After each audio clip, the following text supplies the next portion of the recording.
Hold on a second. Welcome to another edition of Vikings Vintage, where we talk everything Vikings history. This week, we talked the 73 season. Skol Vikings, let's win this game. Skol Vikings, honor your name. Go get that first down, then get a touchdown. Rock 'em, sock 'em, fight, fight, fight, fight. Go Vikings, run out the score. You'll hear us yell for more. V-I-K-I-N-G-S. Skol Vikings, let's roll.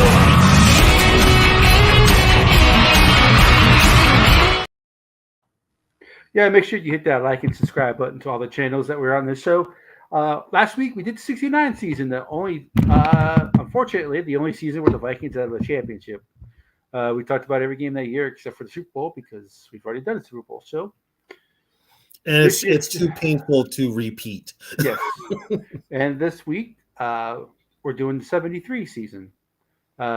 This is probably the one where Tony knows the most about. So I'm probably going to lean less on Wikipedia and Pro Football Reference. But we still use that for little points here and there. But there was a special, there was a reason why Tony wanted to do this because he wanted to talk about the lead in into that season. So, Tony, I'll leave it up to you. Okay. So we did 69. The Vikings go to the Super Bowl in 69. They go back to the Super Bowl in 73. The years in between, now they were still a good team, still one of the top teams in the NFL. And this was during the league merger. The league merged in 70. They were the top team in the NFC. They were defensively the best team in the NFL. You had the Purple People Leaders. You had Paul Krause in the secondary, Carl Kaselke. You had Lonnie Warwick, Roy Winston, Wally Hilgenberg at linebackers. Top defense. The Vikings' biggest problem was offense. And when I say offense, it was quarterback because Joe Kapp, who took them to the Super Bowl in 69, held out in 1970. So he wanted more money. He thought he was a free agent. He wanted to see what other teams had to offer. But back then, when you were a free agent, the only team you could negotiate was with your team, and then they would make a trade. They would trade you. It was really weird. So the Vikings go into 70, and their starting quarterback is Gary Quazzo, who was with the team in 69. They go 12-2, win the NFC Central. They make the playoffs. They're beat by the 49ers 17-14. In Minnesota, temperature was probably maybe 5 degrees above. And John Brody came in here with the Niners. California team beat the Vikings. You move to 71. We had still Quazzo and Bob Lee, who was also our punter, playing quarterback, but they brought in Norm Snead. So you had 3 quarterbacks. And that old adage, if you have 3 quarterbacks, you have no quarterbacks, was true in 71. Defense carried that team in 71. Alan Page was the most valuable player in the NFL. The defense only allowed 139 points. They were number 1 in every defensive category, but lack of offense, they lost to the Cowboys in the playoffs on Christmas Day, 20-12. Okay, this team needs a quarterback. Fran Tarkenton wants out with the Giants. So the Vikings make the deal to bring Tarkenton back home, who, by the way, when Bud Grant was hired in 67, he wanted to keep Bud, but Bud wanted to keep Fran. Coming for you, Tony. Yeah. It's nice knowing everybody. But boy, they are. Okay, it ain't for me. But they go and get Fran. They bring Fran back to the Vikings. So he has a fit. Bud wanted him. Jerry Burns wanted him.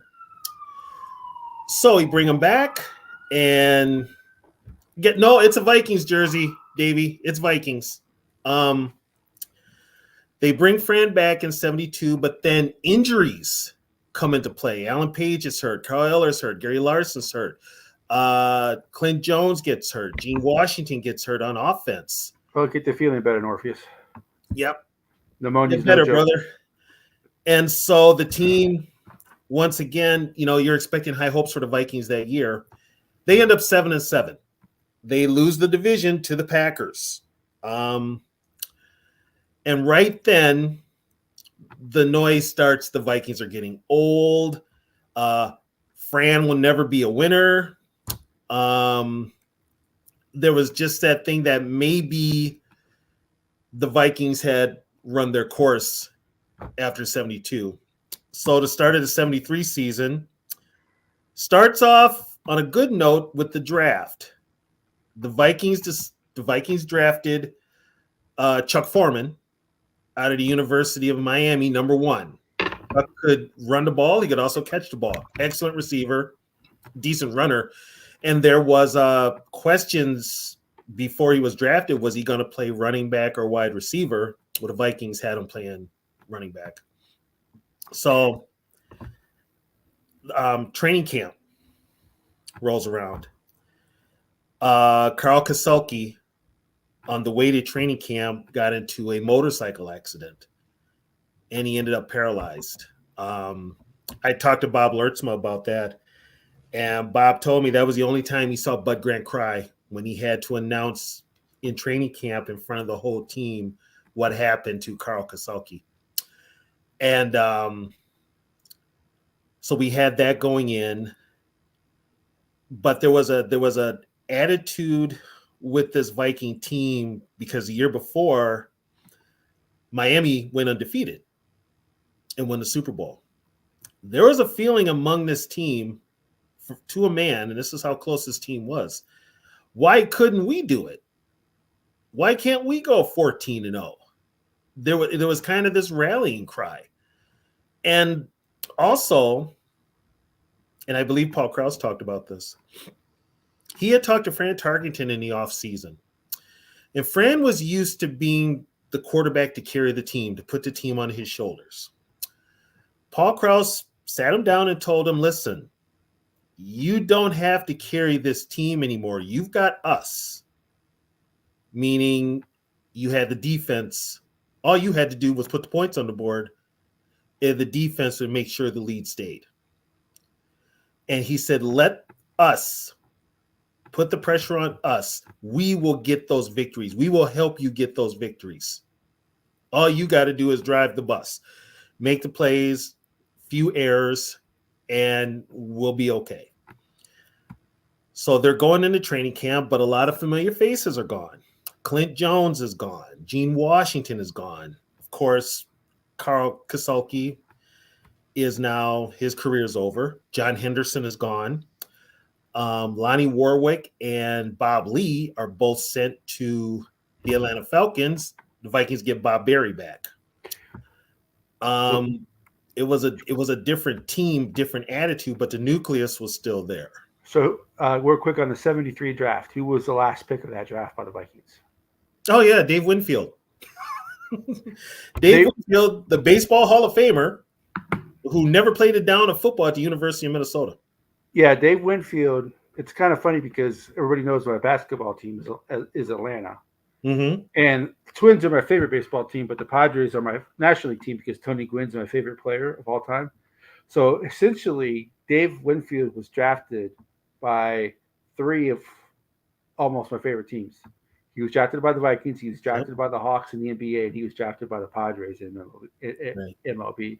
I always find that fascinating that one guy was by 3 of my teams. And he went to my old high school, St. Paul Central. Yeah, so he was a 3-sport guy. Davey, we drafted Ed Marinero in 72 along with Jeff Seaman. Beasley was with the team in 73. John Beasley, the tight end, but he did go to New Orleans.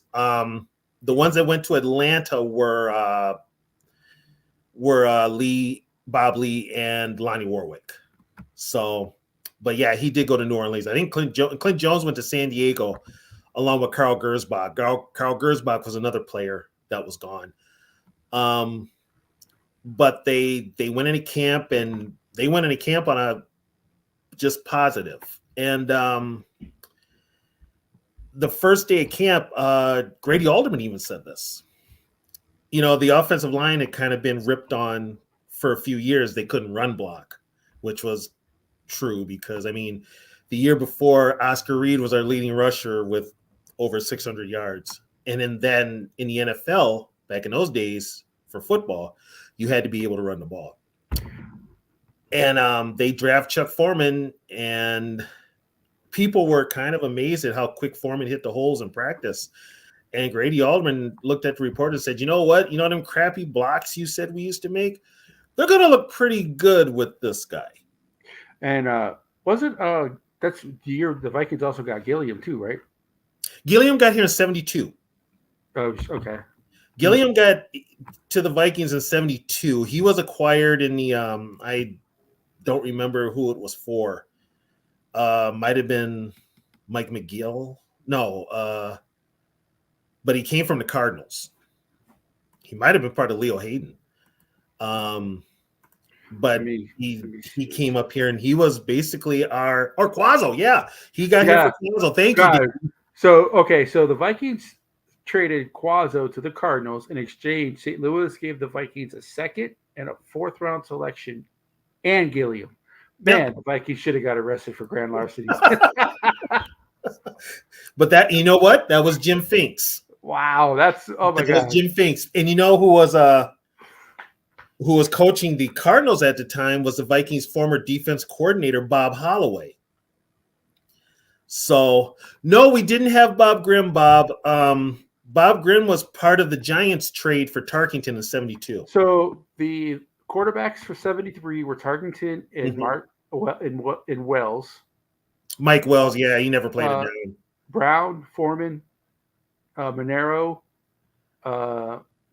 Dave Osborne, and Oscar Reed were the running backs. Ed Marinero, for those that don't know, became an actor. He was on Hill Street Blues. Yep. He was Officer Coffee. Carol Darrell. Carol Dale, the former Packer. John Gilliam and Jim Lash were the receivers. Right. And then the tight ends were Stu Voigt and Doug Kingsrider, former Gopher. Yeah. Do they have Gary Ballman on there? That is all they have listed for tight ends, receivers, and for is that Wikipedia? Yeah, that's Wikipedia. Yeah. Okay, because they also had Gary Ballman was a tight end, and they also had Rhett Dawson as a wide receiver. It's a wonder we didn't get any major injuries. We did, but nothing major like we did in 72. Yeah, Pro Football Reference doesn't really do rosters. No, they don't. I don't think they really know. Weird. It's really weird. They don't really know them. So here's the thing. The Vikings start the season. In preseason, they go 5-0. They win all the preseason games. And then they're ready to start the regular season. Davy Chains, we got alerts in 71. He was waived by the Giants in 71, and we picked him up. He was on the roster in 71, but he was kind of like on the taxi squad, as they called it. And then he's played more in 72. But we open up the season in 73 after going undefeated in preseason, which I believe then was 6 games? 5 games. They went to 5 games that year. 5 games. They go undefeated. They beat Pittsburgh, Kansas City, the Chargers. Oh, they beat Miami. And Oakland. And Oakland. So they open up the season against the Oakland Raiders. First game of the year. And at one point, the Raiders had a 16-10 lead. Now, the starting quarterback for the Raiders was Darryl LaMonica. Hard-fought game, but the difference was Chuck Foreman. Foreman catches a pass in the flat, makes a couple of moves, gives the Vikings the lead, and Minnesota hung on to that game, and I believe they won 24-16. Yeah, 24-16. Mm-hmm. Fred Cox with a field goal, and John Gilliam with a 43-yard touchdown, so that put him up 10 Yep. nothing. Right. But then George Blanda, 16-yard field goal. George Blanda, 25-yard field goal. And then Gene Washington had a 63-yard punt return. So that made it. Gene Atkinson. Sorry. George Atkinson. Yeah. Okay. They have a Gene here, probably a typo. Returned to punt 63 yards, make it 13-10. Okay. And then George Blanda with a 9-yard field goal. And then Chuck Wait. Foreman, Did you say 9 yards? 9-yard field goal. Okay, so you know what that meant was Well, the goalposts were at the beginning of the goalposts were at the goal line, but it also Yeah. meant that the Vikings stopped them on 4th and goal. The Vikings stopped them on 3rd and goal. They couldn't punch it in from 1 yard out. Yeah. And then Chuck Foreman with a 9-yard pass, and then Bill Brown with a 6-yard rush. 6-yard rush up the middle. Yeah. And they it was a close game, but the defense finally won it at the end. It was first downs, Raiders 19, Vikings 16. Mm-hmm. Raiders had 200 yards rushing, Vikings had 103. Sacks, Oakland got sacked 4 times, Vikings only got sacked twice. Okay. So it was pretty close. I mean, they had the Raiders had 4 fumbles and they lost 2 of them. So that's probably that. Yeah, and I think if I remember right, one of them was Daryl LaMonica got sacked. Yeah, But- LaMonica had 2 interceptions in that game. And he also had Ed Tarkenton had 1 interception. Yeah. Yeah, Bobby Bryant, I think, had one of those interceptions. Bobby Bryant had an interception for 9 yards, and Jeff Jeff Wright? Wright had the other. Okay. Jeff Wright took over for Carl Kasalki. So, Yeah. So they're 1-0, home opener. And the next week they go to Chicago, and that is the breakout game for Chuck Foreman. 22-13 was the final. Yep, 22-13 was the final. Chuck he had over 100 yards. I think over 110, if I'm right. And I think he had a touchdown. Or no. The Vikings only had 1 touchdown that game, I believe. And that was a short pass to John Beasley for a touchdown. 113 yards, yes. Let me see. Yeah, so Chuck Foreman had 116 yards, 16 rushes, 116 yards, as long as 41. Okay.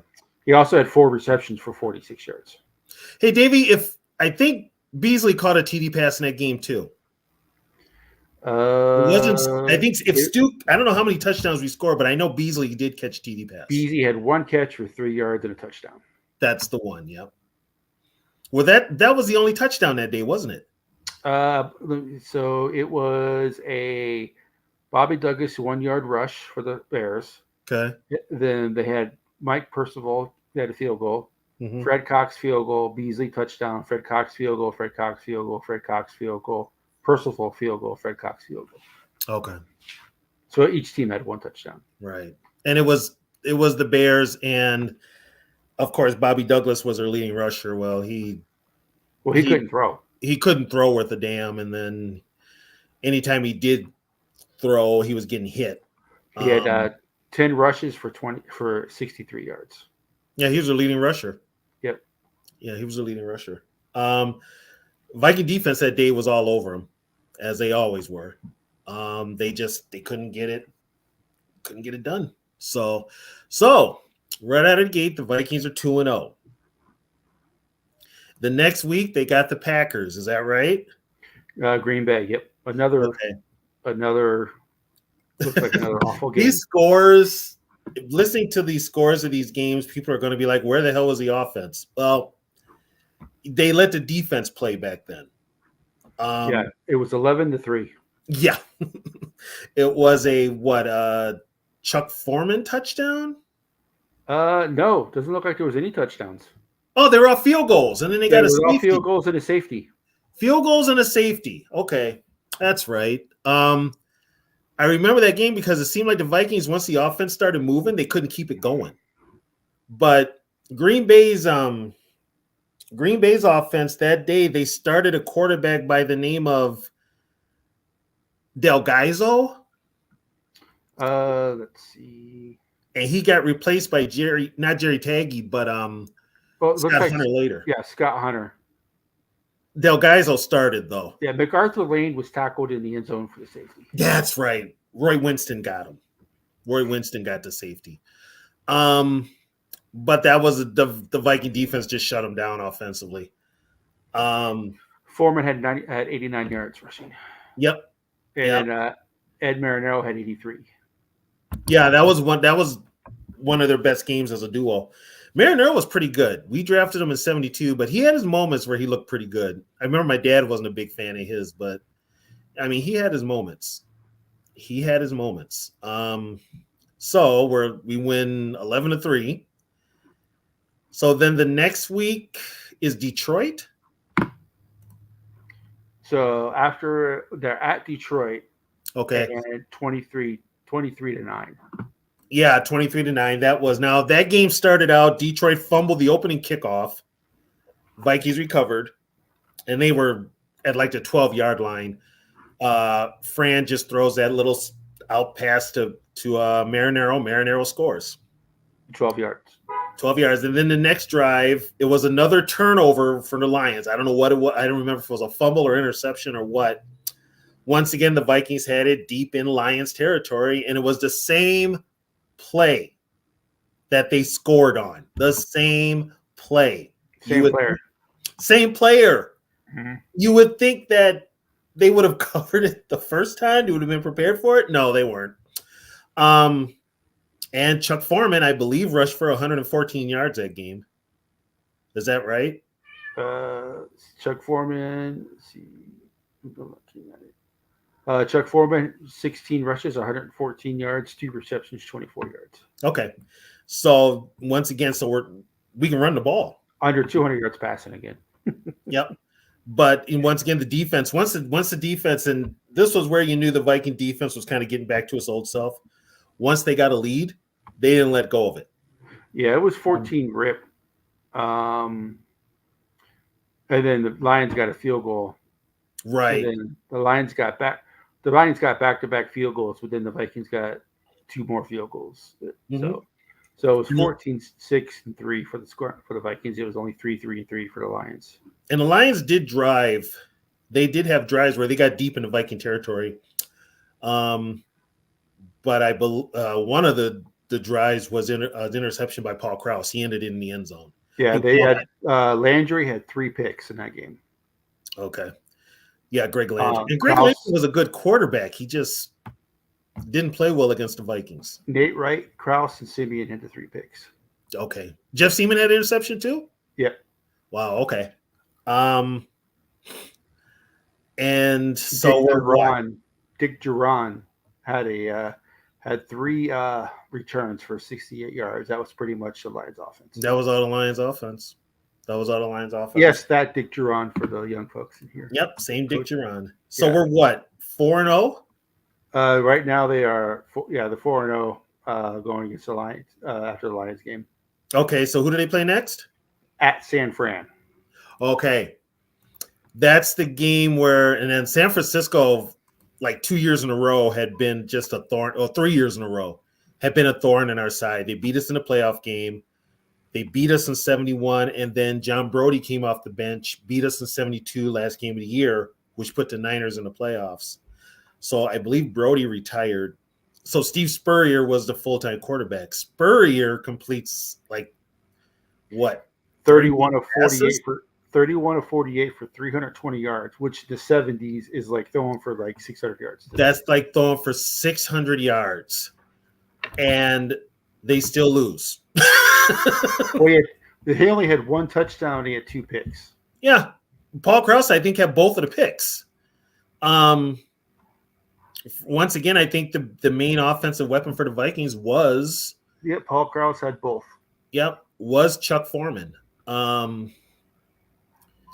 So also that game was, if for those of us old enough to remember, the Niners played on artificial turf. So it was 22 rushes for 71 yards.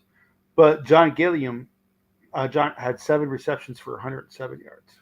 Right. Did he get in the end zone? Yes, he did. Okay. I thought he And got. then Gene Washington had 8 catches for 118 yards. Okay. Now that was no, Davey. They played at Candlestick then. They were at Candlestick Park then. There were two Gene Washington. Candlestick opened up 72, I think it was. Yeah, because I believe they played in Kezar until 71, and then 72 they moved to. I could be wrong. They moved to Candlestick. But there were two Gene Washingtons in the NFL at the time. We had one, and then the Niners had one, which was weird. Candlestick Park. Yep. And which one became the players? The one who played for the 49ers was the one who became the NFLPA representative, right? Yeah, the 49er one. Yeah, our Gene Washington, I believe, still lives here in the Twin Cities. I'm not sure. Or he might have moved back to Michigan. But he lived here for years. So we are what, 6-0? Yeah, we're 5-0. We're 5-0. So that whole 14-0 thing's looking pretty good right about now. So we win 17-13 in San Francisco. Yep. Thanks, Davey. Okay, he's still in Minneapolis. Okay. So they had 3 home games after this. Actually, they had 4 home games in a row. Okay. After the San Fran game. Okay. First one was against the Eagles. And Roman Gabriel. And the Eagles were surprisingly tough. Eagles at this time had both Harold Carmichael, and they also had Charlie Young, who was a hell of a tight end. And they came into the game 1-3. Yeah, but one. Yeah. But Gabriel was just Gabriel always been a thorn in the Vikings defense for years. They beat him, but he was always a thorn in their side. And the Eagles came in here and played the Vikings tough, but the difference in the game was John Gilliam. Yeah, Gabriel had 23 of 32 for 291 yards. No touchdowns, no picks. Right. But the Vikings did give up rushing touchdowns. They gave up 3 of them. They gave up one was an end around to Charlie Young. Right. They gave up one to Young, to James, and Bo James. Bo James, I believe his name was. Yeah, it was a Bogajenga, Norm. Lou Bongagara. Bognis Lee Bongnis. How do you spell it? It's let me see here. Let me go back. Oh, click the wrong one. It is Lee Bougess, Bouggeess. Was the other one who got a touchdown? He only played in 32 career games. Bogus. Yeah, he only played in 32 career games. Yeah, but he had 3. He only had 3 carries for 2 yards, but he had a touchdown. Right, but that game was. Yeah, you're right, Davey. That game was 28-21. The difference was, I believe, John Gilliam scored 2 touchdowns. One was on an end around, was on a wide receiver reverse, which he had clear sailing to the end zone because it was nowhere. There were no Eagles near him, and I believe the other one was a couple of. I think he had a TD pass too. He had a rushing touchdown and a receiving touchdown. He had 6 yards, 116 yards. Mm-hmm. Receiving 1 rush, 44 yards. Mm-hmm. Oscar Reed, Chuck Foreman had the other touchdowns. Okay. Oscar Reed was a starter. He was a starter. He's like the most unknown Vikings player from the 70s. Well, he was, whenever he came in, he just was money. They called him, his nickname was a seed because they knew that you give him the ball, he's going to make some positive yards. And he led us in rushing in 72. But he was split time with, he was older. So he split time with Marinero, who they drafted in 72 with Foreman. But then Marinero would get hurt, or Marinero's play would be inconsistent. And so, exactly, Davey, give the seed to Reed. And Then Chuck was also injury prone, was having injuries that year. He had nagging injuries. So, Oscar Reed could play both fullback and halfback. By the way, Chuck Foreman, he was listed as a running back, which he was, but he even says it himself. Chuck Foreman was a fullback. He was a fullback. If you were going to give him a technical halfback or fullback, he was a fullback. But he could play halfback, wingback, and tailback, and but he was technically a fullback. So after this game is the Rams game. Yes, that's another. That game was That game was probably the game of the year. Both teams undefeated. Both defenses kind of at the top of the game. I think the Rams were number one in defense coming into the game. The Vikings were playing good ball. They were doing enough to win, and the defense was back to its old self.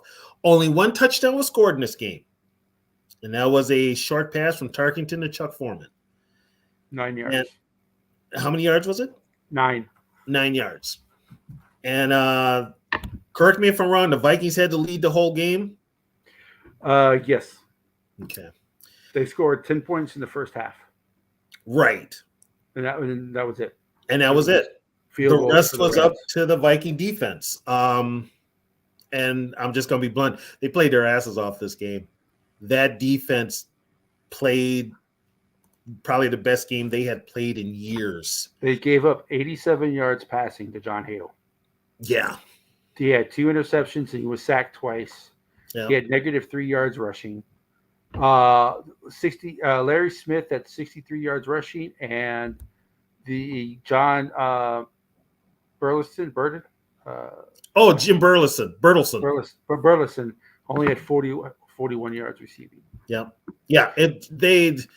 They just, and the Viking offense didn't look good itself.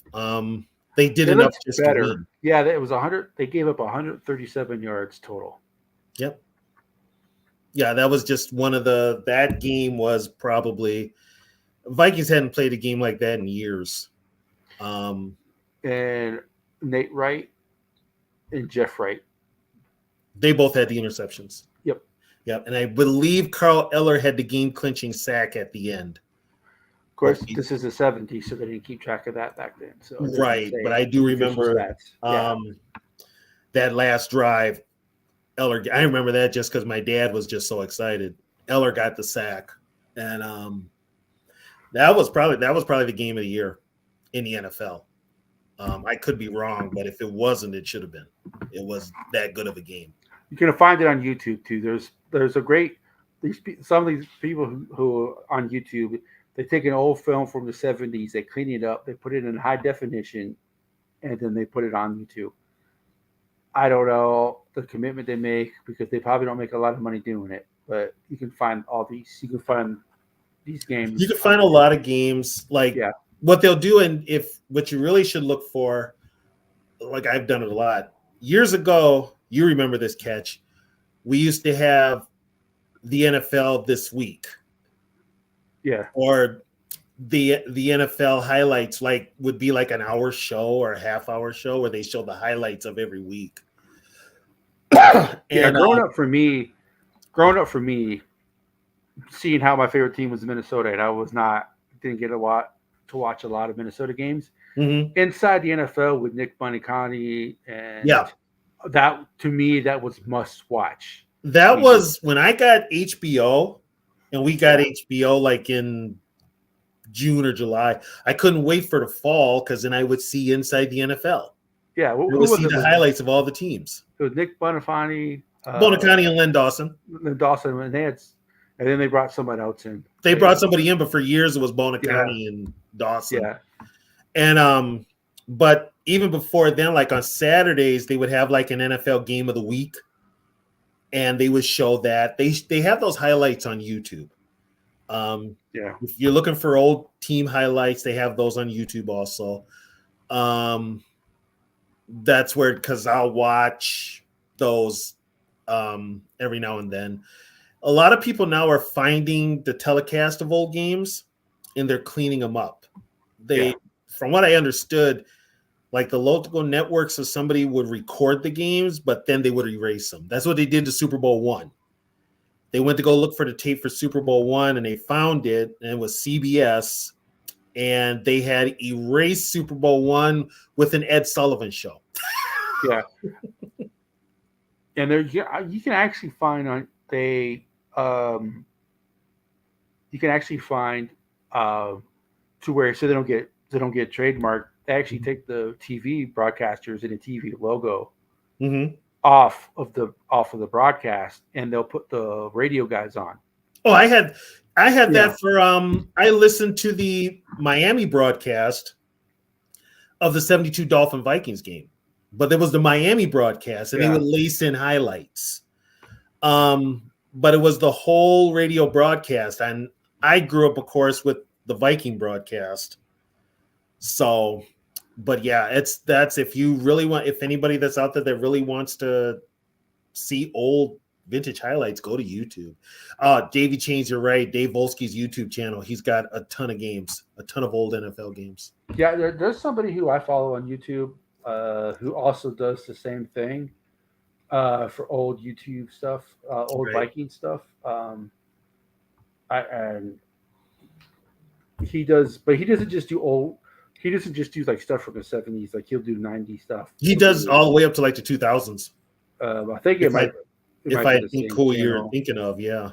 But so that means after the Rams game, so basically the Rams and the Vikings were fighting for some during the 70s. The Vikings and the Rams were the two teams that always seemed to be the best two teams in the NFC. In the NFL. Vikings, Rams, Cowboys. Right. You had your three constants in all divisions. In the NFC, it was the Cowboys, the Vikings, the Rams. The guy who I watch on YouTube, his name is Funky Drunken. Funky Dunkelman? Yes. Okay. He like his last video he did was 86, the Vikings versus the 49ers, week 6, 1986. Oh yeah, I remember that game. And the week before that was the Bills Vikings 2010 game. So he goes back and forth with that. So like I said, YouTube is a great resource for all that type of stuff. It really is. Yeah. I'm really kind of shocked that these NFL teams themselves don't have these old highlights. If you go to the Minnesota Vikings YouTube channel, it doesn't have like doesn't have it. They have like 30-second clips. Like they have like the Minnesota Miracle catch, but they don't have like the whole game and stuff like that. So, no, they don't even have if they have the highlight reels, they don't put them out there. It's all just focused on the now, which unfortunately they're not really telling you the history of the team. You know, unfortunately. They got the museum, and even there it's kind of more current. I mean, as far back as they've got the old guys, but you know, people, if you're going to be a Viking fan, you need to know the past. That's all. If you're going to be a fan of anything, you just need to know your past.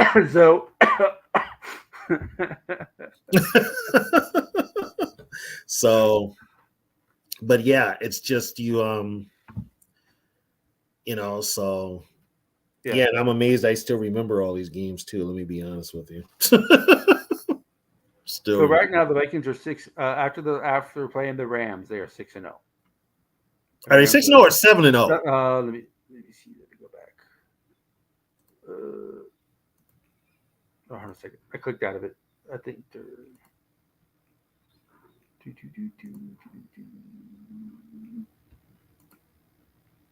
So the Rams were 6-1. The Vikings are 7-0 after that game. Okay, yeah, because both teams were undefeated. Right. Both teams are undefeated. After that is who? Cleveland? Cleveland, and for some reason the Vikings own Cleveland. Well, I don't even remember who was playing. I don't. So it was 26-3. The Browns were 4-2 coming into the game. They were 4-2-1. It was 26-3 Vikings, and so the quarterback for the Browns was Phipps. Mike Phipps. Mike Phipps, and then Tarkenton and for the Vikings, obviously, and then Horn looks like he got in. So I don't know. John Horn, the former Packer quarterback. Yeah. Phipps got picked off by Wally Hilgenberg and Jeff Seaman, and they just hounded him all day. Yeah. But that was a complete Viking game. They own that game from start to finish. Yeah, and Leroy Kelly had 4 carries for 19 yards in that game. Yeah. And they really, I mean, when you started winning like that, and with a veteran team like the Vikings, all of a sudden you're gaining confidence. Fran Tarkenton looked like a world beater. Fran Tarkenton was playing his ass off. The Vikings had 26 unanswered. So the Browns scored a field goal first. So the Browns scored first. They were up 3-0. And then it was Fred Cox, Oscar Reed with a 3-yard rush, Stu Voigt 7-yard pass, and then Fred Cox with another field goal. Yeah. So I mean, it was, Davey, Browns had only 4 first downs.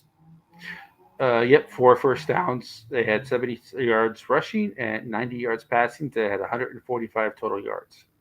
Yep. Yeah, that was all Vikings. All Vikings. They also had 7 penalties. Right then, they're now 8-0. That team, the Vikings are 8-0, and right now the best team in the NFC. And then the next week is Detroit. Detroit again after. Okay. Now this game is interesting. Chuck Foreman didn't play, and then Oscar Reed didn't play either, I don't believe. The starting backfield was Dave Osborne, Bill Brown, and Fran Tarkenton.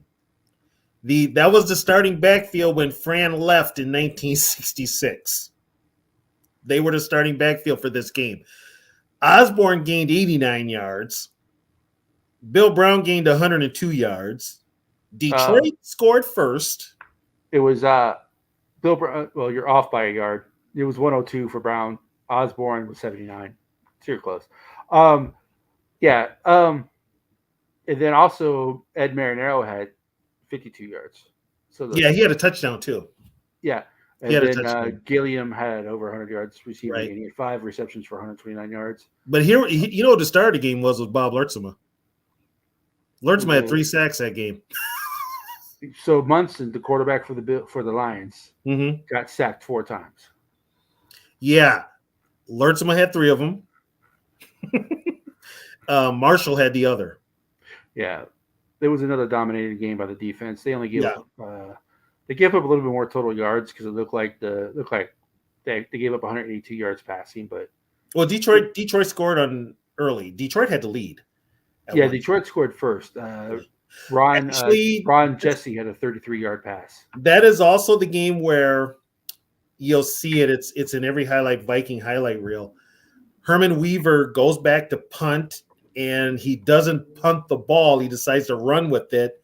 Then he tries to kick it. He gets nailed, and that's where Wally Hilgenberg picks it up and scores a touchdown.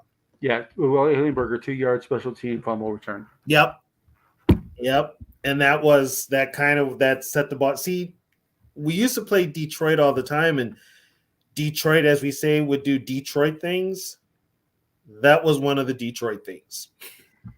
They just would do weird crap that would cause them to lose. Hey, until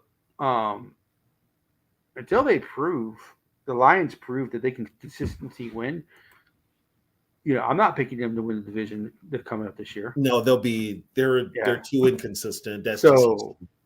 Lions history has shown that. So the Vikings at this point, they're 9-0. The Lions are 3-5-1. There was at Metropolitan Stadium. This was the last game of the four. I got to look into that. How did the Vikings get 4 straight home games? Usually they only get 3. They got 4. Right. They got 4, and they got 4 home. Let's see how many. Let me see. 4 in a row. That was the weird. Right. So Philadelphia, the Rams, Cleveland, Detroit, and then they played They had 1 road game, then they played at home again. Then they finished the season with 3 on the road, 2 games. 3 straight on the road. 3 straight on the road. Yeah. Oh, by the way, 1973 was also the first year that the NFL implemented the blackout rule for home games. because I can tell you right now, when I was watching the 71 and 72, I didn't see a Viking home game, and they would be sold out. They just would never show them. And then when the 73 rolled around, they had the blackout rule, and I actually got to see every Viking home game, which was weird. 7-year-old kid, I get to see the Vikings in purple for once on their home field. Was it a black and white TV or was it color? Oh, what do we have then? Okay, the TV in the kitchen was black and white.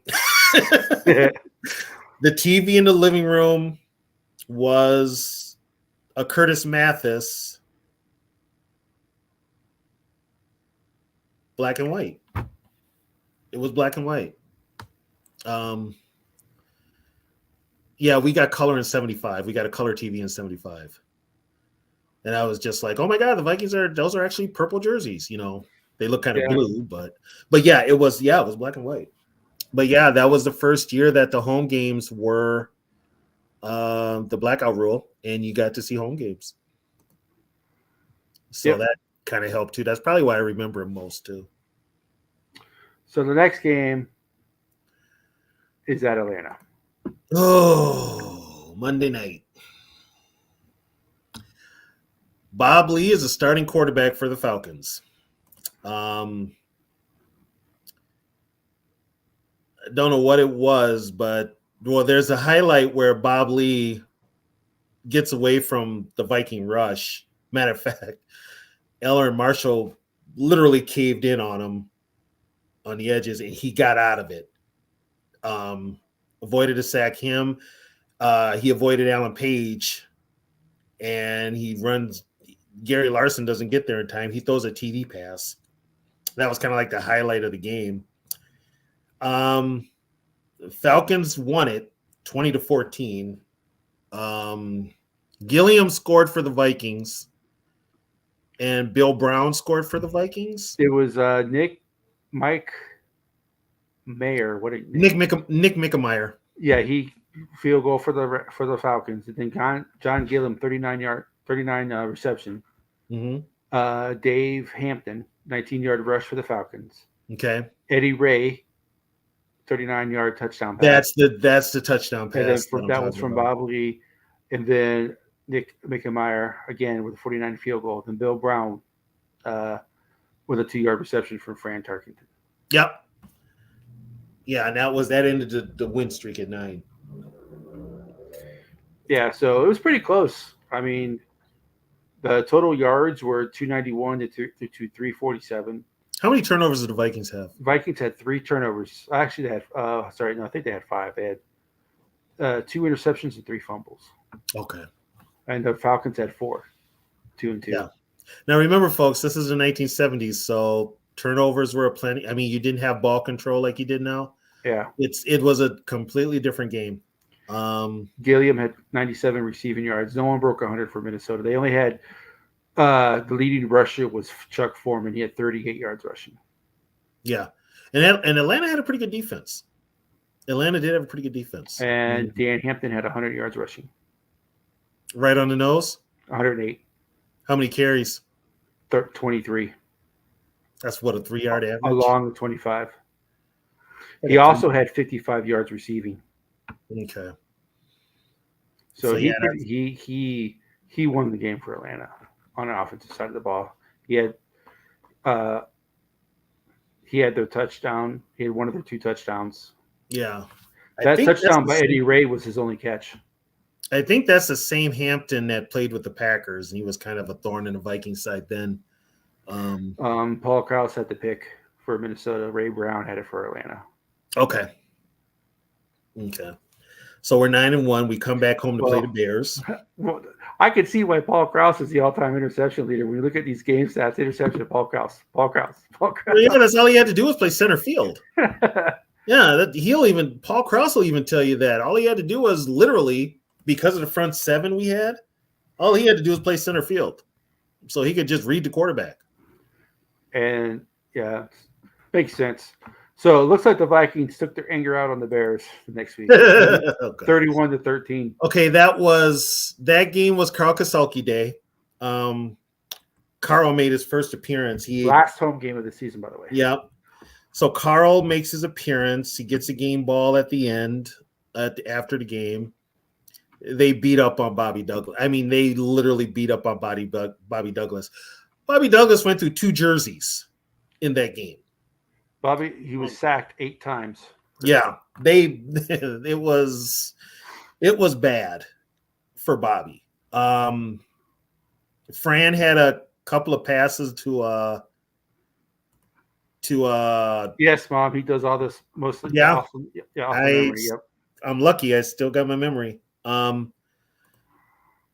had a couple of passes, John Gilliam, and I think Fran ran for a touchdown also. I think Bob Berry played too. Did Bob Berry play in this game? Yes. Tarkington was 11-15 for 181 yards, 1 touchdown, no picks. He got sacked twice, but he had 1 rushing attempt for 8 yards and a touchdown. Mm-hmm. Chuck Foreman had 11 yards, 39 yards. We had a touchdown. Mm-hmm. Oscar Reed was the leading rusher, 97 yards. Oh, imagine that. John Gilliam had over 100 yards again. He had 5 for 139 for 2 touchdowns.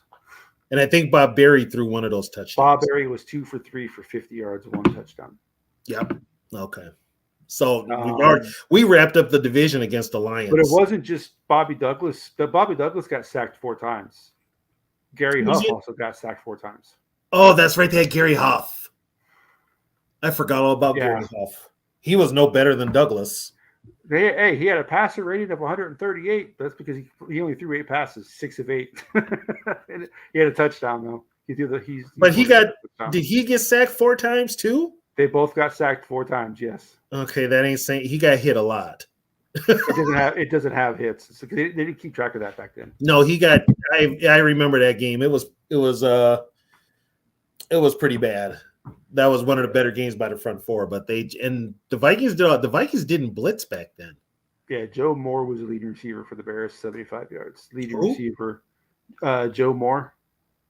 That's why I said who. I've never heard of the guy. And then the leading receiver was Earl Thomas, 3 for 43. I've heard Earl Thomas.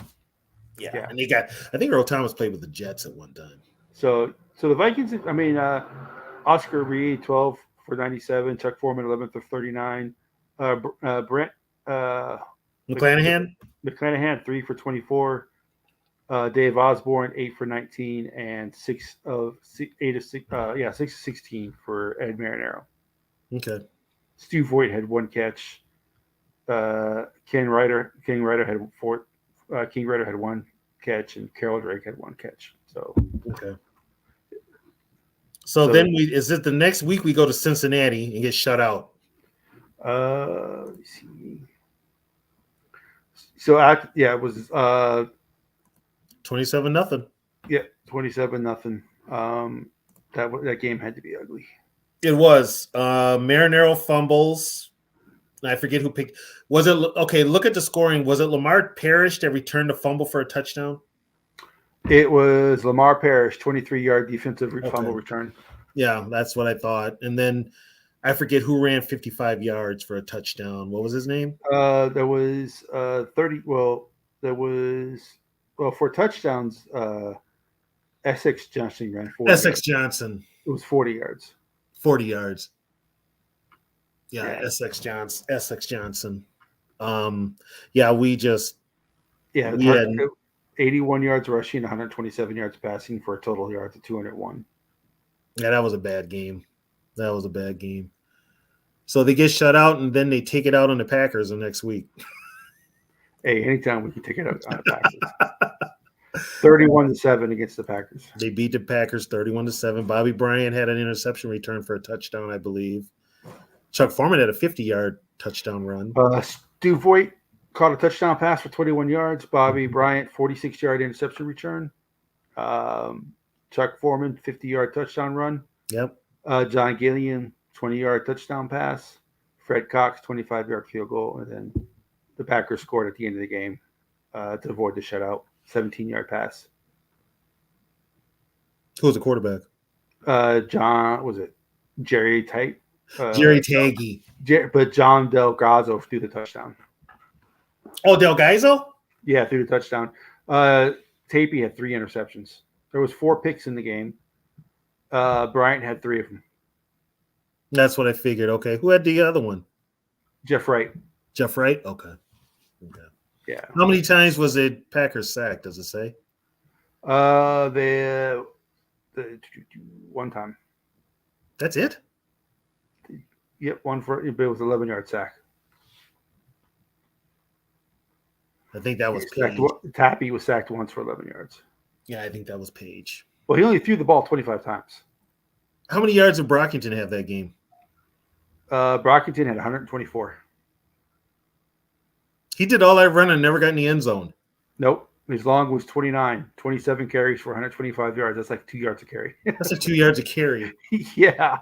God. They were committed. Yeah, they were. I mean, that's a healthy commitment. Yeah, that's Mike Zimmer right there. Yep. Yeah. I mean, that was 70s football. It really was. In a nutshell. So then we play. Now there's a kicker. We ended the season against the Giants. And they're playing in Connecticut.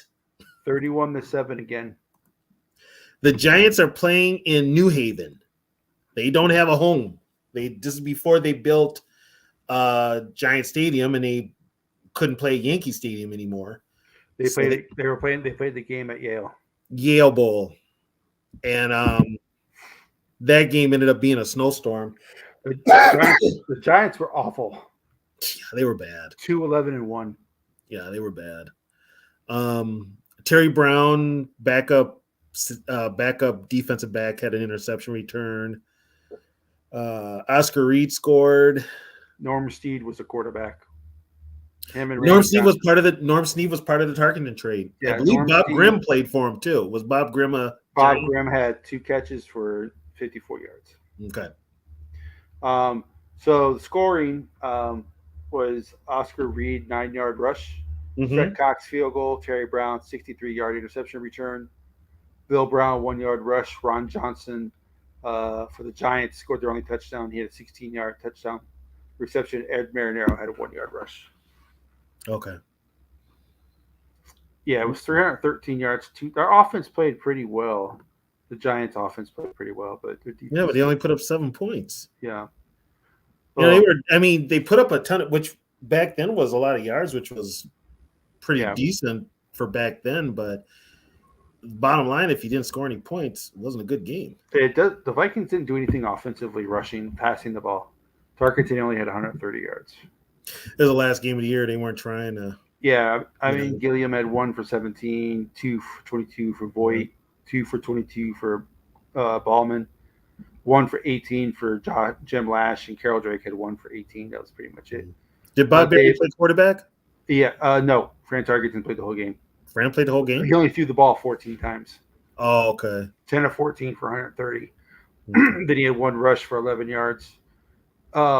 Osborne was the leading rusher, 9 for 72. Okay. So yeah, it looks like the Vikings were just like, okay, we're just gonna, So they don't get 14-0, but they finished 12-2. Yeah. And they open up the playoffs against defending Redskins. You could say the 2 losses were pretty bad though. Well, the Cincinnati loss was real bad. The Atlanta loss, I think, was a shocker. It was an upset. Atlanta always played us tough, though. That was,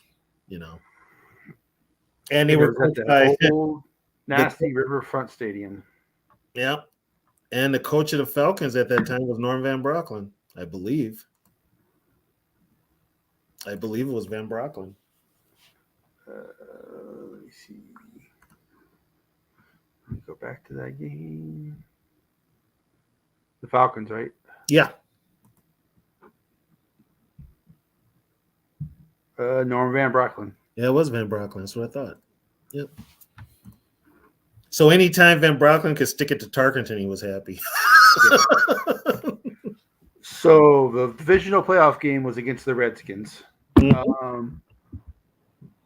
So it said Minnesota scored 17 points in the fourth quarter to overcome a 13-10 deficit, including 2 touchdowns in a span of 1 minute 5 seconds. Mhm. Both offenses struggled in the first quarter. The Vikings were completely unable to move the ball, finishing the quarter without any first downs, while Washington's kicker Kurt Knight missed 2 field goal attempts.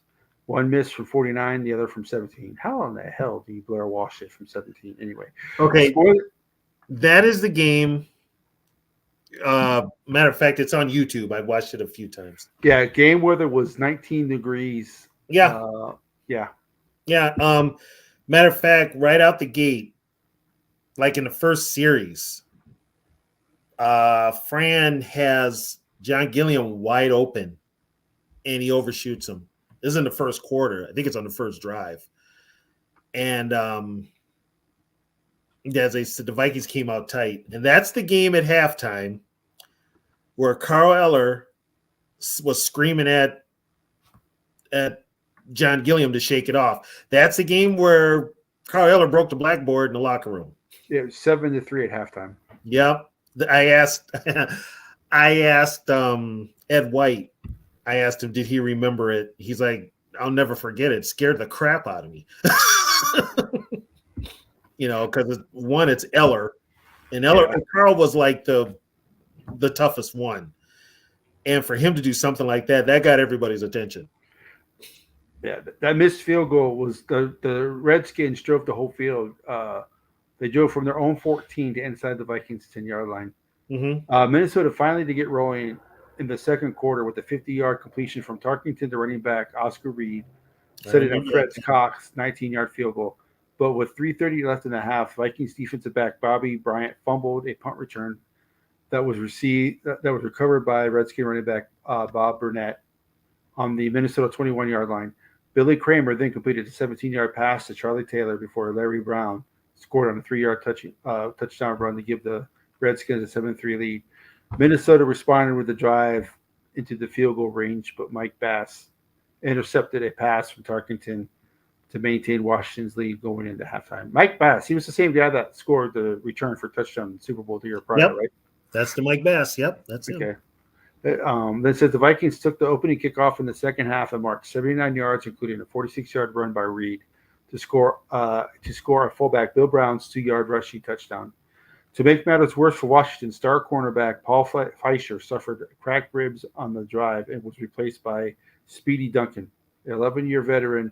Pat Fischer is the one that got hurt? It says, Fischer. Pat Fischer, yeah, that was their most dependable cornerback. Yeah.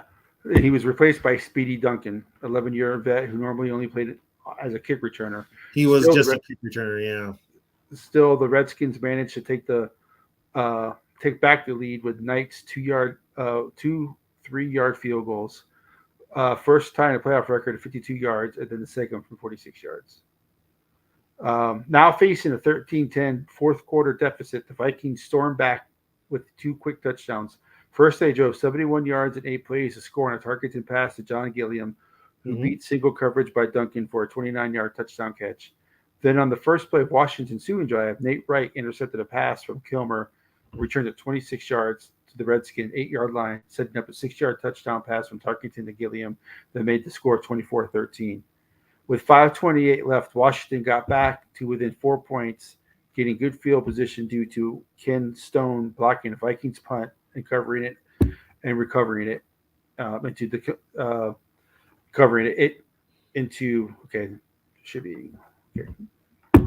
no punctuation here. Okay, Vikings punt and covering it into the 26-yard. So there's no comma, there's no nothing. Just go straight into Kilmer's 28-yard touchdown pass to Roy Jefferson. But the Vikings managed to burn up 4 minutes with their ensuing drive, finishing it off with a 30-yard Cox field goal, gave them a 27-20 lead. The Redskins had less than 2 minutes to drive for the tying touchdown and ended up turning the ball over on downs. Tarkington was 16 of 28 for 222 yards, 2 touchdowns, and 1 interception. Reed had 17 carries for 95 yards and caught 4 passes for 76. Brown rushed for 115 yards and a touchdown while also catching 2 passes for 13 yards.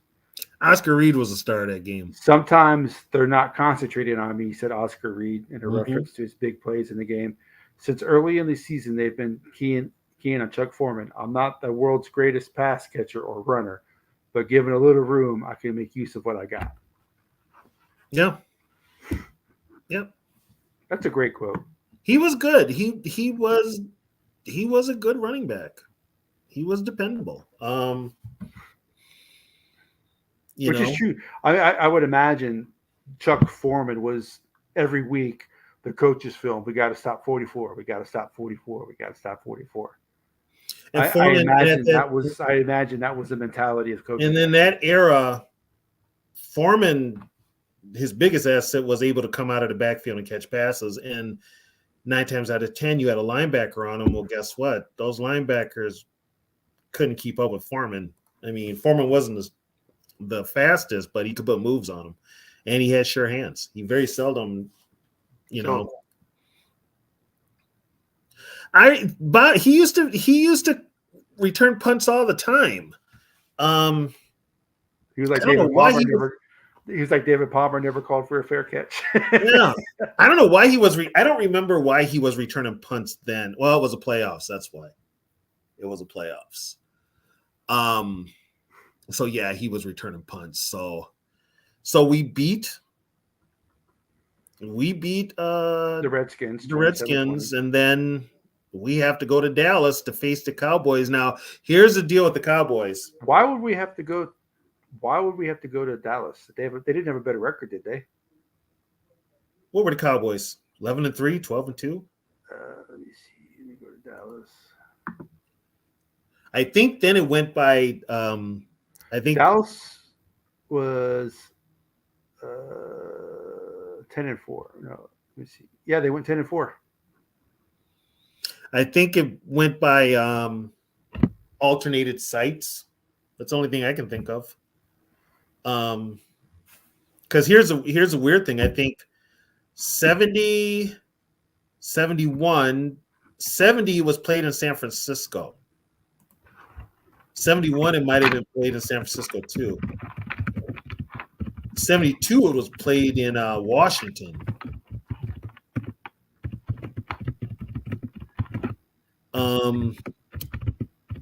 Was it better conference record? Because of the Cowboys were 10-4, who did they lose to? Okay, so because the only team the Vikings lost to in the conference was Atlanta. Now we're both going to look it up.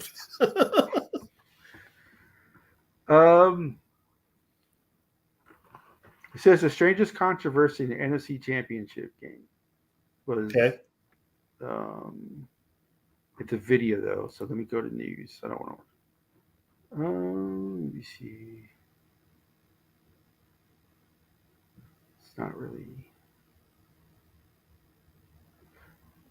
It's not really showing. Cowboys started. Matter of fact, the Cowboys were 4-3. Yeah, at one time. Let's see. Yeah, because they lost back to back to the Redskins and the Rams. They weren't even the winner of the division. Well, they were the East. Let's see. Let me see. They were the East. They were the East champions, but yeah. But why does it? They beat Los Angeles in the divisional round, right? But it doesn't say why the conference was played.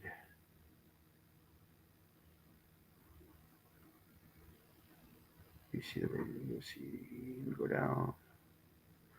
See, I'm curious now why they would have to play in Dallas. I don't understand that either. Yeah, it doesn't say. I'm sure there's somewhere. You got the Vikings schedule there? How many points did the Vikings score? Let me see.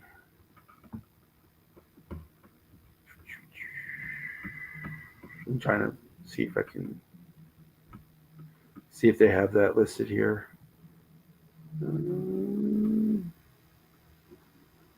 Let's see. Journalist stats. It doesn't. See, it doesn't have points. At least let's see. Let me see. Um,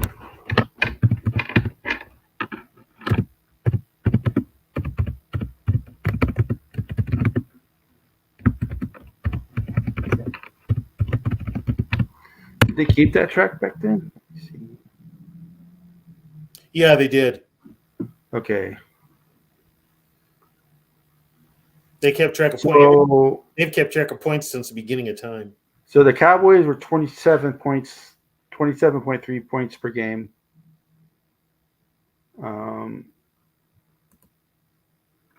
And the Vikings are not even on here.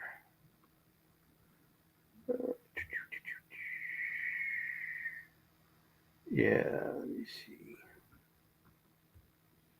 Because The Rams scored the most. They were 27.7 game points per game. So the Vikings held them to 9 in that game. The Vikings averaged 21.1. how many points did the Vikings have together? 252. The Cowboys were 3. The Cowboys had 362. Yeah, but that shouldn't be what determines home field. Well, even back then, the Cowboys were kind of screwing everything to get it to their favor. That was kind of the start of it, because going into that game, the Cowboys for sure thought they were going back to the Super Bowl. One, because Tarkenton had never, it was a big game. Tarkenton had never won a big game, and it was played in Dallas. And they thought for sure they were going to win, and the Vikings went in there and beat their asses. They did. Yeah, it was 27-10. 27-10. Tarkenton played his best game as a Viking. They went in there and they were underdogs. Vikings were underdogs. How many? I don't know how many points underdogs they were, but they were heavy underdogs. And for the Cowboys, I believe Calvin Hill did not play, their leading rusher. Here. For those that don't know, Calvin Hill is the father of Grant Hill, the NBA player. So, yeah, Bob Lilly didn't play either on the defensive line. He was out that game. So, Was that? I'm trying to figure out. One of these websites has got the spread of who was favored. I thought it was Pro Football Reference, but I guess it's the Vikings actually were -1. It depends on who you ask. A lot of people were putting money down on it. It Said Vegas line Vikings -1. Yeah, but a lot of people were putting money down on the Cowboys.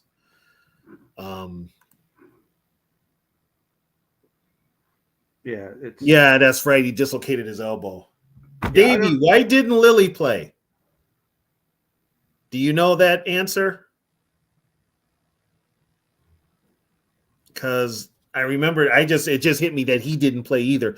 They were missing 2 key players. Yeah, it says with the loss of running back Calvin Hill, defensive tackle Bob Lilly to injuries.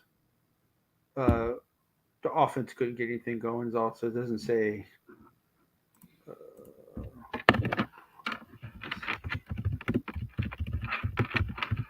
That game is on YouTube, by the way, people. If anybody wants to see it, it is on YouTube. Injured his hamstring in the victory against the Broncos in December 2nd. Oh, Lilly did? Yeah. Hamstring injury? Okay. Yeah. And then he came back for the Rams game, and then he re-injured it. Oh, okay. Well, see, and that's how they weren't that. I mean, if they were really concerned about the Vikings, Lilly would have played. He would have. They weren't concerned with the Vikings. They weren't concerned. They weren't concerned with Tarkenton, put it that way. And plus, I mean, the Cowboys had beat us in 71. Sounds like today they're not worried about Cousins. No, they're not worried about Cousins. Good luck, Atlanta.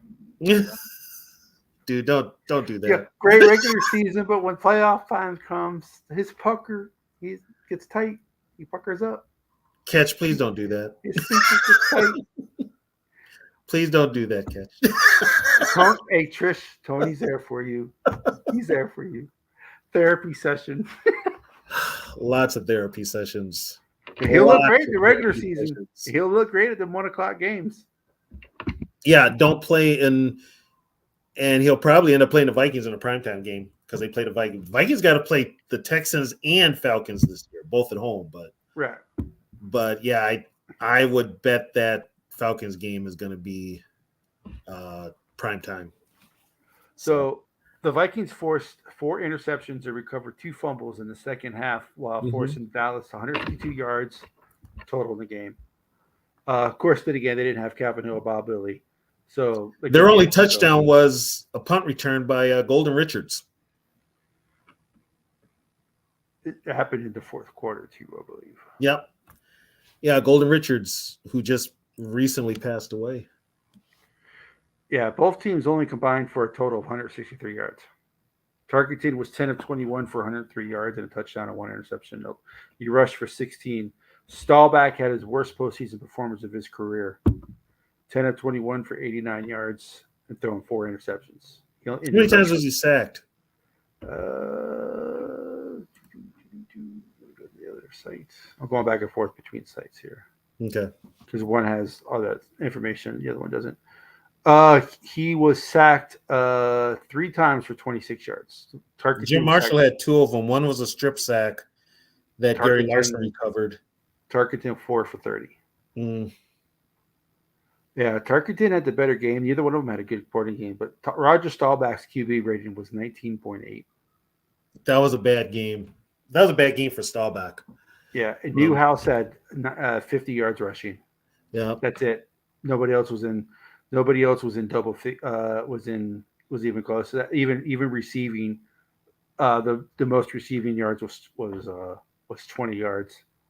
Yeah, that's right. There was that stretch, Davey, where both teams turned over the ball.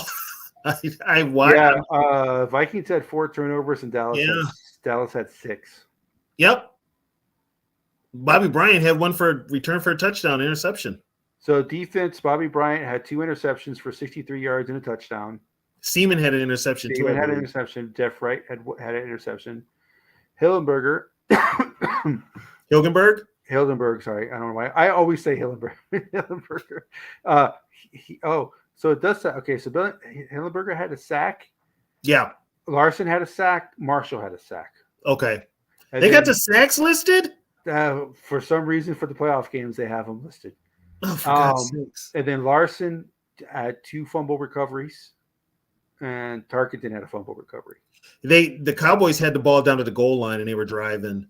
Yeah. And they fumbled, and Gary Larson got the other fumble. Yeah, he had 2 fumble recoveries that game. Yeah. So the kick punt returns was 1 for 63 yards and a touchdown for Golden Richards. Golden Richards, yeah. Yeah, that was pretty much it. 1 field goal. Fred Cox had 3 field goals. Oh, so sorry, 2 field goals, 3 extra points. Oh, and in case anybody's wondering who our special teams coordinator was back then, it was Bud. Bud Grant was our special teams coach. And we had at that time for 3 years, we had Mike Eichheit as a punter, and he was, to me, terrible. He was terrible. And then I think he retired, but he was not a good punter. Yeah. All. And then we all know the next game. We won't talk about that because he already did. We already covered it. Yeah, that was if for what the Dallas game was a great team effort, the Super Bowl was not that game. Yeah, I did know that. Page was playing with a bad ankle. Yeah, and it bothered him in the Super Bowl too. Anytime we can beat the Cowboys is a good day. Oh yeah. Well, and kind of started because the Cowboys were arrogant enough that they said they were all set to go to the Super Bowl, and then they didn't win. They were salty.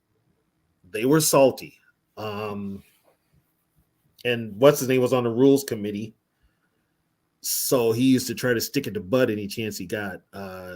Stram. Right. Tom Landry was the coach of the Cowboys. Landry, I think Landry was on the rules committee Yeah. too. Landry was on it. Shula was on it. So and they would get on Bud. They got on Bud's bad side early. Yeah, so that was another season that ended in disappointment. Yeah, it's for what it was from August until December. When it got to January, and then the Super Bowl. The Super Bowl was just the football season was done by the middle of January. I think we played that Super Bowl on what, January 13th of 74? Let's see. The Dallas game was December 30th. Right. So let me see. And the Super Bowl was 2 weeks. It was 2 weeks later. January 13th. January 13th. So season was over, and then you had the Pro Bowl afterwards, which nobody cared about. So then you had no football. Now when the football season ends basically on President's Day, and you've got the free agent, like with the free agency and the draft and all that other stuff. Now you've got 24-hour NFL coverage. It's kids today don't. I remember when I they was a kid. don't. I'm not as old as you are, Tony, but getting the paper and reading Monday's edition. Mhm. That was during football season. The Sunday edition, yeah, that was great because it had all the teams and had the previews. But the Monday edition was just as big for me because they had all the game results and all the stats and everything like that. So not being able to watch my team because like I said, not because it wasn't my local team. Yeah. I could. That was awesome for me to get the paper. And the Palm Beach Post, where I grew up, they, even though it was a quote unquote a Dolphins paper, they did an excellent job of putting all 30 teams, all 28 teams. They had a Dolphins report, didn't they? Like a Dolphins weekly. They had a whole section on Sunday they had a whole section on Sunday on the sports page, 2 pages of the Dolphins game coming up, opponents and stuff like that. But on the next page, they had all the other games and they had the matchups and who they thought was going to win that game. So it was pretty. And they had the color helmets of each. Oh, okay, team. Yeah. So it was awesome. Palm Beach Post did a fantastic job of covering the NFL. And see, if you didn't, because we used to have a bookstore here in the Twin Cities called Schindler's. That's where they sold Pro Football Weekly. So I would always get my dad to drive me down to Schindler's so I could get the newest Pro Football Weekly or the newest Vikings report. Bob Lertzma had it. Was Carl Kaselke's first, then Bob Lertzma had it, then Tommy Kramer had it. So I would get those. Yeah, that was my only. Yeah, that's how I got football news. Unless you got it, since we didn't have computers, we did, but not like we do now. You either got the Wednesday edition with the stats in it, NFL stats, or you just added up on your own like I did. I was a geek, okay? I'm sorry. Yeah.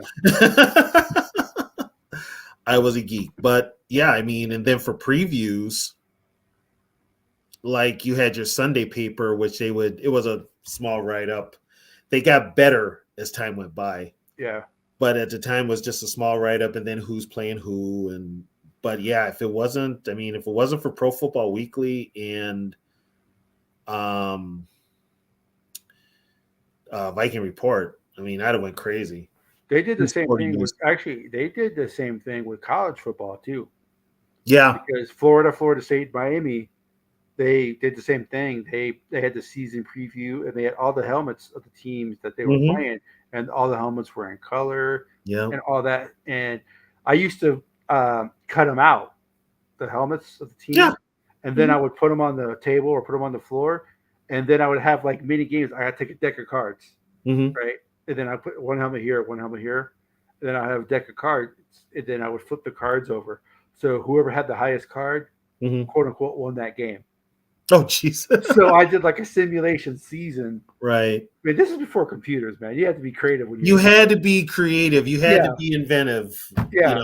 You just had to. And then I would do the same thing with like the football cards and the baseball cards. I would take a Mhm. team and do them like that, and I'd be like, okay, so this is a win, this is a win, this is and then there'd be championship game, and I did like a mini trophy ceremony. It was great. Yes, I used to get the old NFL board games they used to have. One I had was NFL Strategy. Me and my buddy used to play that all the time. And And I, yes, and I would always get mad because I never got a goddamn Viking helmet. you know what? I I got get them out like of the 10 gumball Packer machine. helmets. I got them out of the gumball machine. And the ones I used to get all the time, believe it or not, was the friggin' Bears. I used to get the Yeah. Bears all the time. But yeah, I remember getting those. And then they switched to the glass beer mugs. Mm-hmm. I never got Minnesota. I always got every team but Minnesota. You know what, Davey? Those books, I've seen them advertised on YouTube. People are selling them. I didn't get it. I forget what gas station it was that had it. But yeah, I remember which ones you're talking about. Yeah, I used I see. I wouldn't be surprised if my mom still has them, because even when I was a kid, Mhm. they would have each team, and then they would have 8 to 9 players, and then you would go to the store, you'd buy a pack of stickers, Tops and used to then do that. yeah, and then I've got the books. I ain't got yeah, the stickers. I never filled up any of the yeah. team. Well, some of the teams, but yeah, it's Tops did that. But the book that Davey's talking about, it was like the whole damn team. It was Oh, like it was all. Oh, okay. 12 or 13 stickers for each team, which was kind of cool because you kind of got to know who was who, and they kind of did more in depth than Tops did. Tops only put out the cards of the most popular players. I have a lot of Viking stuff that when we finally get our house, I'm gonna set up my YouTube room or my home office. I'm gonna put all my Viking stuff that I have. I have a lot of Viking stuff you guys don't see that eventually will I be out still there. got Viking posters that I got to get framed. Oh, so I got John Randall standing Mm-hmm. in front of like a brick wall. Yeah, I had Brick House. I Yeah, I got had that one. and then I got Moss posters. I got a bunch of posters. I got the one Viking poster where the Viking actually looks stoned. I got that one, which I got to put up. That was done in the 60s, but I've also got posters from the 80s, other NFL posters too, of all the teams that I got to put up. But I got a poster back when before they went corporate with the stupid ass NFL logo. Back when the NFL logos actually meant something. mm-hmm. I have a poster of all the NFL logos from like Super Bowl 1 to I think it was Super Bowl 20, 26, 27, or might be more than that. I'm not sure where it ends. But before now, when it's just the same numbers, it has maybe color tint in the numbers. Each Super Bowl had its own logo. Yeah.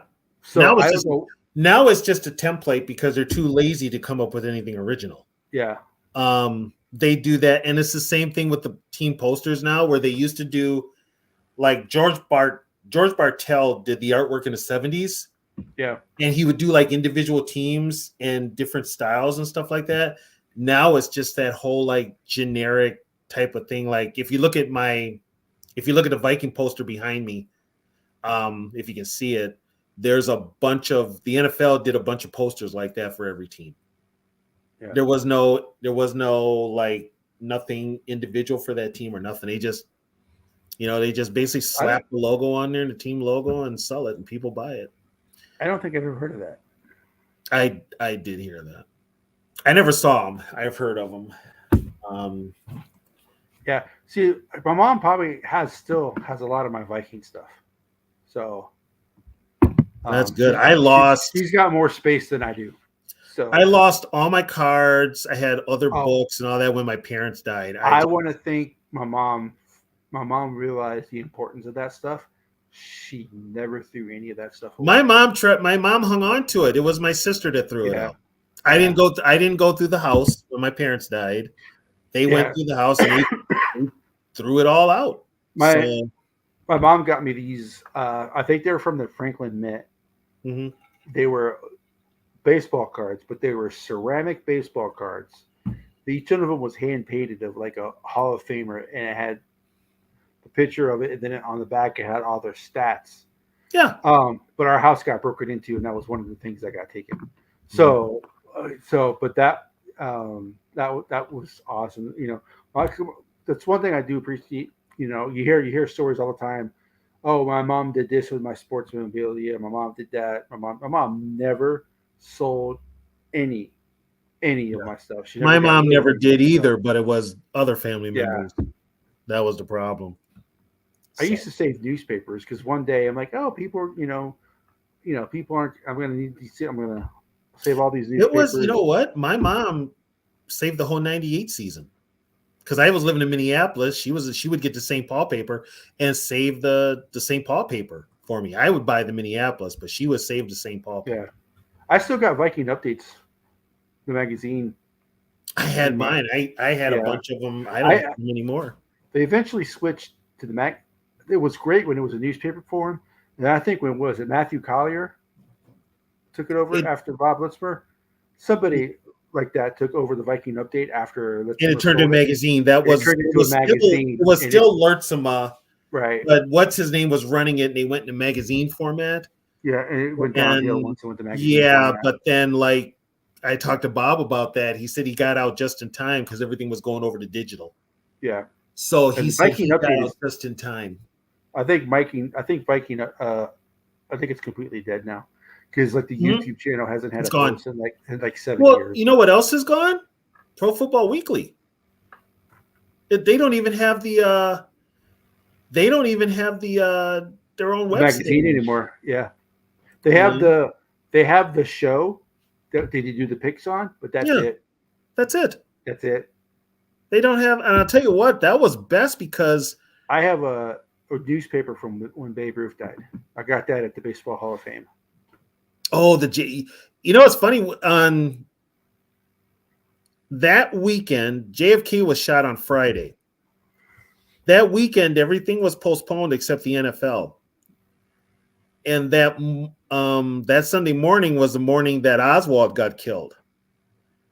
And that afternoon, the Vikings played the Lions at Met Stadium. So That people was ask where I was when JFK was shot. I wasn't even here. I wasn't even thought of. I wasn't even thought of. I was when Bobby Kennedy was killed. I was one and a half, I believe. Still not here. I was one and a half. Same with Dr. King. But if you guys want to watch it, I think it's on National Geographic. I think it might have been. They have 3 days. Um, I can't remember the name of the title of it, but it's about JFK. It's Oh, like the 3 days of that, the whole 3 days of something. It's very, yeah. very, very informative. Like, well, I let my mom know about it, Mhm. and she watched it all at one time. My mom doesn't binge watch Right. nothing, but she binge watched that. And she's like, "Oh, I remember like it was yesterday," and Mhm. stuff like that. But No, Davey, that wasn't the game with the uniform mix-ups. That might have been 64 or 65. Yeah, that was 60. yeah, Yeah, that was 66. That was the year I was born. Um, I used to keep depending on the newspapers too, depending on I had the well, space shuttle when it blew up. I you know had those those wardrobe boxes like when you move. yeah, That's the size boxes I had full of newspapers.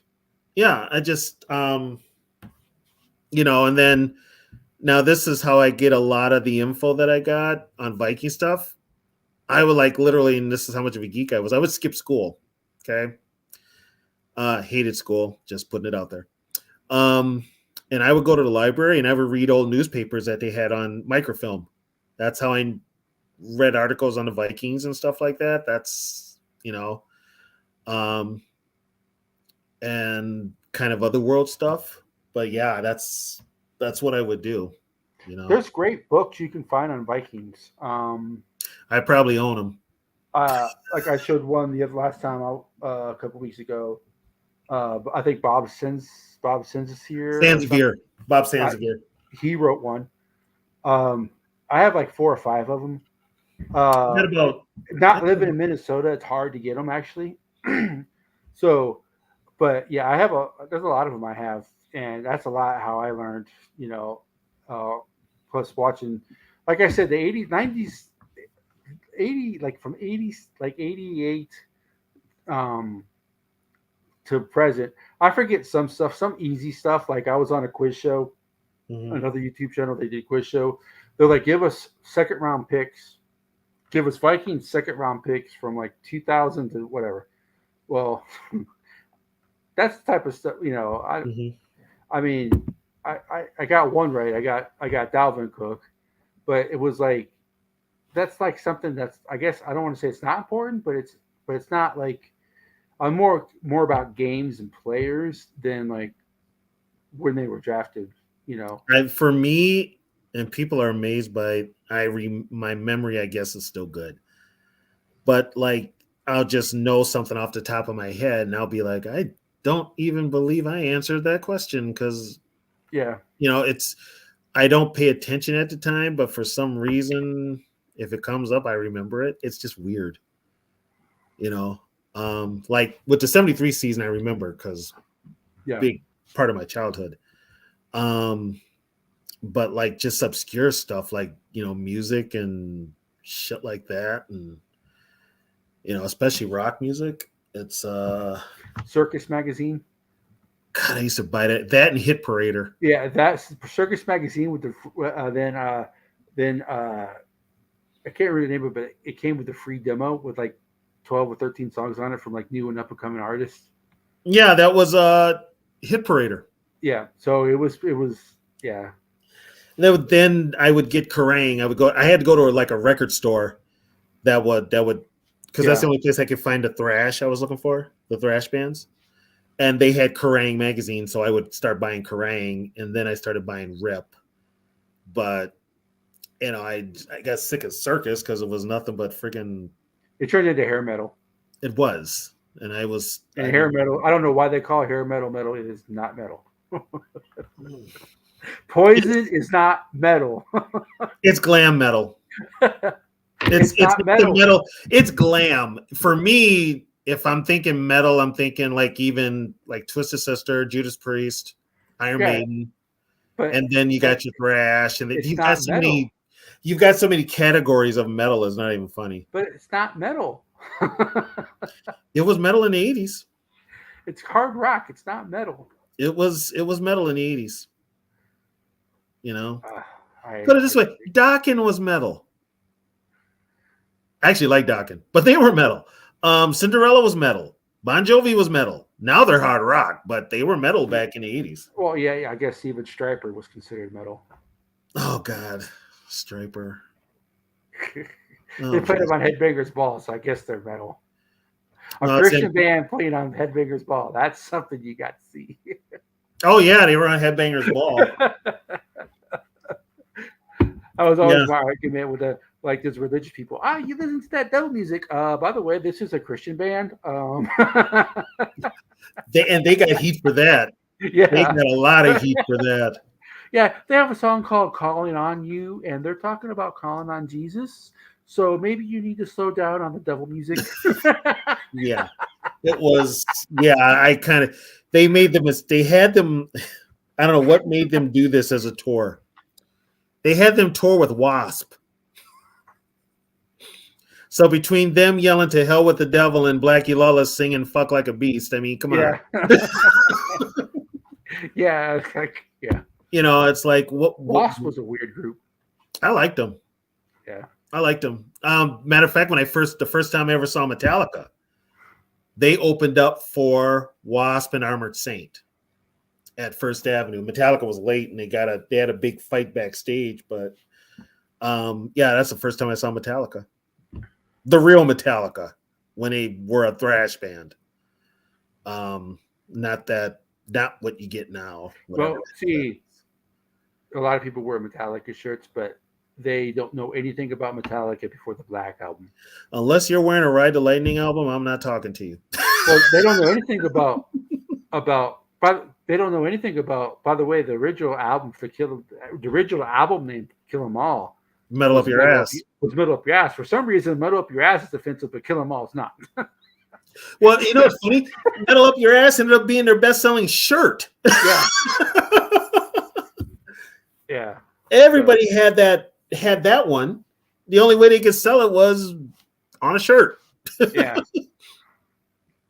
Well, just like, Wasp, their Well, first my favorite group is Megadeth, and Dave Mustaine. on their history with Dave Mustaine.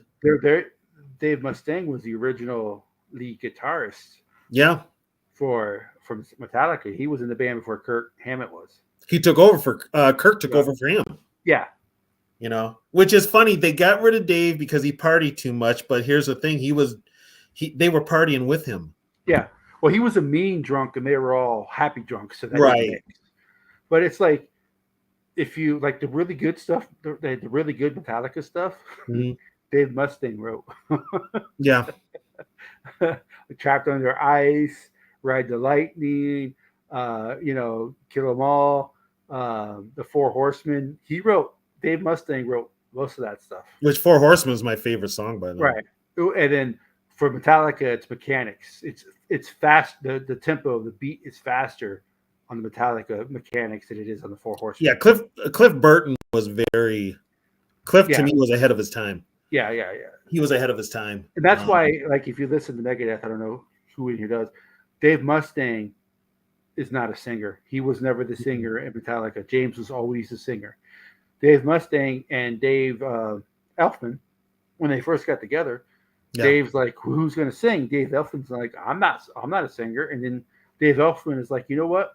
This is your band, so why don't you sing? He's from Minnesota, right? Yeah. Yeah, he's from Minnesota. So I'm surprised. We're still at 22. We're still at 22 viewers. We didn't lose too many talking about metal. So that's good. Metal is, I love metal. It's my favorite music. I will listen to other stuff. I appreciate some other stuff. I listen to 90s rap. The new rap today is awful. I call it mumble rap. Yeah. I call it mumble. Davey, I did hear that. I did hear about that exchange. So since we're talking about, did you see the trade scenario that the Wobcast, Mike Wobschall, put out on his show? No, what did he say? He said trade the Vikings first this year. Mm-hmm.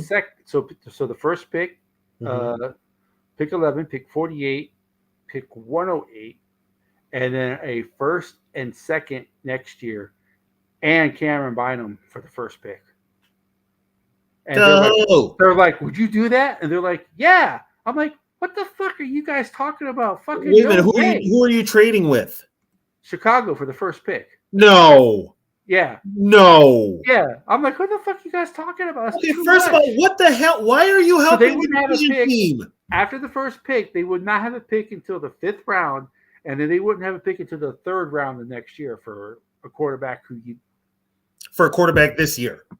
Yeah. Bullshit. Wu-Tang, Method Man is my all-time favorite rapper. So like Wu-Tang, Tupac, that type of Cypress Hill, that type of stuff. I don't listen to anything nowadays. Music today, the rap music today is awful. It sucks. Music today sucks in general. Yeah. Except for metal. The traditional metal is still the same today. It's actually coming back. We got away from that whole Limp Bizkit bullshit. Yeah. And Korn. Yeah. Rap metal stuff. Yeah. But yeah, so I'm like, what the hell are you talking about? There's no way. That's way too much. Dude, give it to a divisional opponent, and no way. Yeah, you don't. First of all, you shouldn't be trading with a division opponent in the first place. And then they said if that doesn't work, give them this year's first, so that you would go from 1 to 11. Give them next year's first, and Justin Jefferson. I'm like, what the fuck are you guys doing? That's still too much. Still too much. Yeah, who was that? Wobschall? That was Mike Wobschall and the guy he does this host with. Yeah, I still like Wobschall. I don't think he should have been fired. He didn't do anything wrong. He just had a difference of opinion. I don't think he got this is what happened. He got political. Yeah, I don't think you should get fired for different political abuse. But Well, gee, I don't know, Catch. I got political, and folks stopped listening to me on here. I myself, I don't care if you disagree with me politically. That's your political thoughts. I don't care. But I don't care either. I just people made a nowadays comment, like, some people and just somebody like, got in their feelings and was like, "I'm out." I'm like, "See you later." Yeah. You know. Yeah. It's like I was asked in a job interview, like, what's the like what's your leanings and stuff like that. And I'm like, well, if you're talking politically, I'm not going to answer that question because it's none of your business. You know, me having a job shouldn't matter what my political views are. You know. But, that's the whole thing. We might have to give up. We're going to have to talk about this on Friday too. We are having a show on Friday. So anybody who's watching right now, Davey, Davey, Bob, that's who's watching in the YouTube. We have 22 viewers, only 4 on YouTube. Everybody else is on Twitter. Okay. Or on X. So anybody who's listening on X, as long as it's open forum. I don't have control over Yogi's YouTube, so I can't send an invite out on Yogi's YouTube, but I can send one out on on Yogi's X. But I can send it out on YouTube. So if you can watch on YouTube, you get an invite for the room because it's an open invite. Anybody can join. Right. So Friday night is open discussion. We will hit on Vikings first. We do the usual first 15 minutes, first 15 minutes. Yeah, and then we spend the next 4 hours talking about everything under the sun. Yeah. Yeah. So that's pretty much Friday night. It's every other week. Because you only talk about Vikings so much, or so So it gets we'll talk about the signings and all the stuff the Vikings did. We'll do that. I'm going to be honest with you, and I'm probably going to leave on this note. I might be ready to think about trading JJ. Well, we'll talk about it on Friday, but I'm kind of like, I mean, if he's going to start his little diva thing, I mean, screw him. I don't know how true that is, though, because right now there's a rumor that the Vikings are trading him, and the Bengals are like, oh, JJ and Jamar Chase and Burrow back together. They want to put the band back together. But Kwesi says he's not trading. So if Kwesi's saying it, then the ones telling him not to trade are the Wilfs. So I don't think they can trade Justin Jefferson after getting rid of Cousins. As much as we don't like Cousins because of who they're going to come and watch. They're not going to come. They're going to watch Sam Darnold throw to Addison. That ain't going to happen. Here's the thing. It ain't like, guess what? You can't build a team around a wide receiver. Well, no, but they don't have. They have more than that. They have a running back now, but is KOC going to run? I don't know. But I think he has no choice. They're building the defense, so this is the team Zimmer wanted. Yeah, well, Zimmer got screwed at the end. I do, but I'm saying this is the team Zimmer wanted. Run first on offense, great defense. But no, Spielman had to sign Cousins and turn it into an throwing team. Yeah, oh God. Anyway, this is Vikings vintage. We're not. So. And on that note, everybody. So we will. I will put a thumbnail out like I always do, midday on Wednesday, because Tony and I don't usually get together until I shoot Tony a message like around. You shoot me a message. What do you want to talk about today? Right. And I'm like, oh, I don't know. Sometimes I say, hey, like last week I said, hey, let's talk about the 69 season. So I said, Tony, what do you want to talk about today? He goes, well, I asked some ideas about the 73 season. So we did the 73 season. Mm-hmm. Next week's show, we don't know we don't know yet. So we'll figure that out. We'll let you guys know. We appreciate you guys being here as usual. Make sure you hit the like and subscribe. Even if you guys aren't watching on my channel is TYA Catch 84. Please hit it. Please do subscribe because all these channels are growing except for mine. So I appreciate you guys. Give me a sub, give me a like. So thanks again, guys. Thanks again for the support, guys. We really appreciate. Like I said, you don't have. We're just a bunch of guys talking football. You don't have. There's a lot of Vikings content out there, but we are the only ones who do the history every week. So we may take you know, we plan on doing this every week, but we may take, during the hot like July, like the 4th of July weekend or stuff like that. We may take weekend, we may take a week off, or whatever, because Vikings have a lot of history. There is a lot to talk about, but we don't want to, blow everything in, you know, Right. a Right. year and a I mean, half. So there's we may tons. take holidays off. I did this show. I did this show once having COVID. If I get that again, I ain't doing. I ain't doing another show that would have COVID, or if I'm not sick. So, but we're trying to grow this show. Yep. That's why we're doing it. So we appreciate everybody being here. If you guys have any ideas about about Vikings history, uh, hit me on X, which is Twitter, which is Catch 84 on Twitter. I have a picture of my dog Pepsi on there. Or Tony has a Facebook page, 24/7 Vikings, I think it's called. Minnesota Vikings 24/7 360. I got a few. One is Minnesota Vikings 24/7 365. The other one is NFL and pro football 24/7 365. And I also have classic NFL and pro football 24/7 365. And for those that aren't sports fans, I have hard rock and heavy metal 24/7 365. I am part of those groups, but Tony will tell you I don't go on Facebook. No. No. So it's more because I'm in IT. I barely go on X. I'm only on X for this station mostly. I don't do Facebook. I don't do any of those. Like, I don't do TikTok. I don't do. Hey, any check of that it stuff. out. We got a suggestion from Sarah. Yeah, we could do that. Since the free agency started. I know we did do a free agent show, Right. but we didn't do this exact topic for a free agent show. No. As far as free agents go, because we signed a couple of guys in free agent that were free agents that are Hall of Famers.